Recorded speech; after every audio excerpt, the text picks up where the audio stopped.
नमस्कार दोस्तों, स्वागत है आप सभी का हमारे YouTube चैनल इजी अफेयर्स में। हाल ही में एक ऐसी घटना हुई जिसकी वजह से भारत और पाकिस्तान दोनों के बीच में युद्ध की स्थिति पैदा हो सकती थी। भारत ने गलती से अपनी एक सुपरसोनिक मिसाइल को पाकिस्तानी एयर स्पेस में फायर कर दिया। आज के समय जब रूस और यूक्रेन में पहले से युद्ध चल रहा है, भारत और पाकिस्तान के बीच में युद्ध की स्थिति काफ़ी ही ज़्यादा सिचुएशन को खराब कर सकती थी। मेजर जनरल इफ्तिकार जो कि DGISPR हैं पाकिस्तानी आर्मी के, उन्होंने क्लेम किया है कि एक हाई स्पीड प्रोजेक्टाइल जो कि इंडिया से फायर हुआ था वो पाकिस्तानी एयर स्पेस में एंटर हुआ और ये प्रोजेक्टाइल मियां चुन्नू जो कि खानेवाल डिस्ट्रिक्ट के पास है वहां पे जाके गिरा। अब खानेवाल डिस्ट्रिक्ट इंटरनेशनल बॉर्डर से लगभग 124 किलोमीटर दूर है।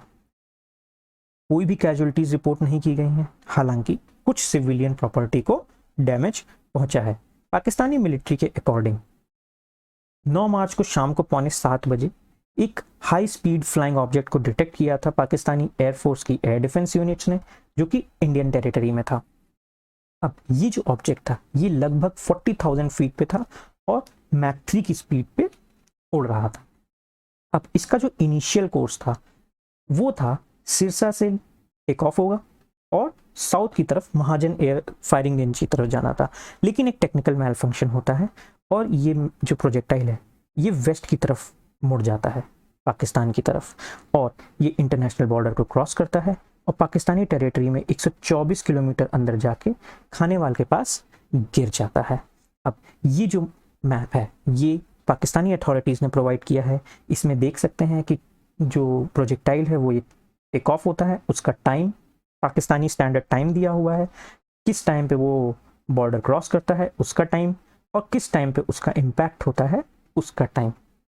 अब पाकिस्तानीज ने जो डिस्क्रिप्शन दिया है उस डिस्क्रिप्शन के अकॉर्डिंग ये ब्रह्मोस सुपरसोनिक क्रूज मिसाइल हो सकती है। हालांकि भारत सरकार ने या भारत सरकार के जो डिफेंस मिनिस्ट्री है उसने कोई भी पुष्टि इस बात की नहीं की है, ना ही उन्होंने बताया है कि कौन सी मिसाइल थी। उन्होंने बस एक प्रेस रिलीज जारी किया है जिसमें उन्होंने ये चीज़ बताई है कि एक मिसाइल में टेक्निकल मैल फंक्शन हुआ जो कि पाकिस्तान में जाके गिरी।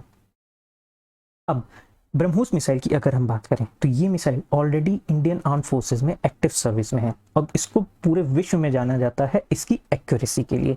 अभी कुछ दिन पहले भी ब्रह्मोस मिसाइल का एक पिन पॉइंट एक्यूरेसी के साथ टेस्ट अब्दुल कलाम आज़ाद आइलैंड पे किया गया था। अब इंडियन एयरफोर्स और इंडियन आर्मी दोनों के पास इसके वर्जन्स हैं। इंडियन एयरफोर्स तो Su-30 MKI जो उसका फाइटर जेट है उससे इसको लॉन्च कर सकती है और एक air to surface attack carry out कर सकती है। लॉन्ग रेंज क्रूज मिसाइल्स में ब्रह्मोस एक बहुत ही डिपेंडेबल और ट्रस्टेड मिसाइल है और पूरे विश्व में तो इसे इसकी एक्यूरेसी के लिए जाना ही जाता है। इसकी रेंज लगभग 400 किलोमीटर है। इंडिया ऑलरेडी इसे अपग्रेड करने में लगा हुआ है। अपग्रेड होने के बाद इस मिसाइल की स्पीड हाइपरसोनिक होगी और रेंज 400+ किलोमीटर्स हो जाएगी। अगर इस सिचुएशन की हम लोग बात करें तो ये कोई छोटा मोटा इंसिडेंट नहीं है। इस एक इंसिडेंट की वजह से भारत और पाकिस्तान दोनों में काफ़ी तनाव की स्थिति पैदा हो सकती थी। पास्ट में हम लोग देख चुके हैं ये चीज़। तो इस सिचुएशन की जब हम एनालिसिस करेंगे तो कुछ पॉइंट्स उसमें से निकल के आते हैं। तो ये समझना बहुत ज़रूरी है कि आपकी मिसाइल कितनी भी टेक्निकली एडवांस क्यों ना हो वो मिसफायर कर सकती है। ब्रह्मोस एक बहुत ही dependable technically advanced cruise missile है। अगर ये मिसफायर हो सकती है तो वर्ल्ड की कोई भी मिसाइल मिसफायर हो सकती है।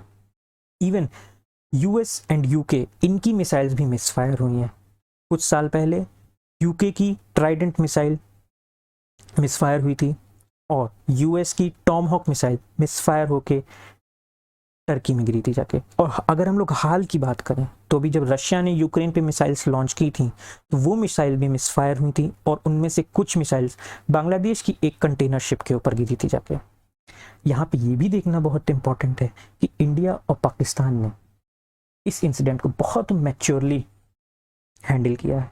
पाकिस्तान की तरफ से कोई भी ऐसा स्टेटमेंट नहीं आया है जिससे दोनों देशों के बीच में तनाव की स्थिति पैदा हो। दोनों ही देश न्यूक्लियर वेपन्स को पॉजेस करते हैं, इसलिए दोनों ही देशों में अगर तनाव की स्थिति पैदा होती है तो सिचुएशन बहुत खराब हो सकती है। यहाँ पे ये भी जानना ज़रूरी है कि इंडिया का टैक्टिकल एडवांटेज पाकिस्तान के ऊपर कितना ज़्यादा है।